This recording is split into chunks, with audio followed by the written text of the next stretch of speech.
መልሼ እደውልልሃለሁ በእናትህ አንተ ምን ነው አረፈር ይሄን ለብሰህ ነው የምትሄደው እንዴ ምን ጎደለው ወንድሜ እኮ ነው ገጣላ ያላከው ታዲያ የውጫሌው ስምምነት ጊዜ አንቶኒዮ ለብሶት ካጼ ሚልጋ የተፈራረበበት ሱፍ አይደል እንዴ በእናትህ ቆይ ስንት ጊዜው ነው ከመጣ ኧረ ገና 5 አመቱ ነው እንደዛ በለኛ ባል ደግሞ በጣሊያን ኤምባሲ በኩል ለብሰው እንዳታልፍ ነግሬያለሁ እንደ አክሱም ሐውልት ነው ተከራክረው የሚያስመልሱት ቀጥታ ነው አይደል የመጣው ቆይ ሰርጌን ለማበላሸት ነው ለማሞቅ ነው የምትመጣው አቦላ ሞቅል ነው እንጂ በእናትህ መጀመሪያ ሰውየው ሳይሞቅ ሰርጉ እንዴት ይሞቃል ባይሆን አንተም አንድ ሁለት ብትልበት ልክ ይመጣ ነበር በላውን እንሂድ ግባ ዓለምሽ ዛሬ ነው ዛሬ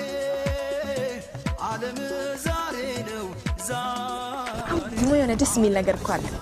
ጽድት ያለች የድሬ ልጅ ነው ምድርልህ እንዳትጨናነቅ ነግሬያለሁ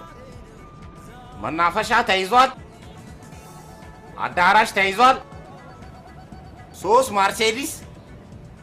የከተማው አለ የተባለ ዲጄ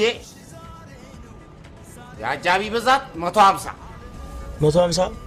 አነሳ አይደል እንዴ በዛ እንጂ ሶዬ ልደት መሰለ እንዴ በእናትህ ሰርግ እኮ ነው ሞቅ ማለት አለበት የግዴታ አይደለም እንዴ አሁን ለዚህ ሁሉ ገንዘብ ከየት ይመጣል አቦ ስቀልድ ነው አብዮት አትጨናነቅ እባክህ እንዴ በዚህ ሰዓት አሁን ይቀለዳል ታዲያ መቼ ነው የሚቀለደው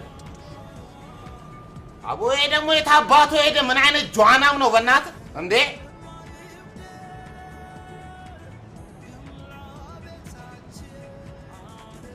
ሄሎ የት ነው ያለው በእናትህ ሰዓት ረፍዶ ፕላን እያልኩ አይደለም እንዴ በእናትህ አይኔ እመጣልሃለሁ በቃ ጇናም ቶሎ ና በእናትህ የሰፈር ሰው ግን በምን አወቀ አውጭ ካልብነቻ የባላን ፎቶ እያልሽ በየሰፈራ ዙራ ጉድ ይሰራች ላ ይሄን ቆንጆማ አንዴ ላጎጂ መቼ ማልፋታው እንት ሰምቼ ነው አዎ በኔ ቤትማ ወሬ ማቀለጤ ነበር ያዞርኩ ያሳየውልሽ አይ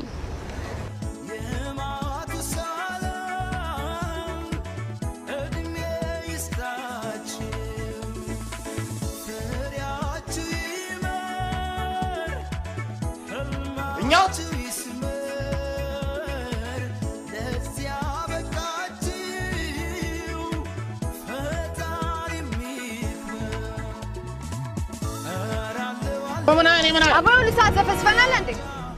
አትንጫጩ ብና በቃ በእናትህ ከገባችሁ ግቡ እንሂድኛ መንገድ ተዘጋግቶብን ነው ካሜራማን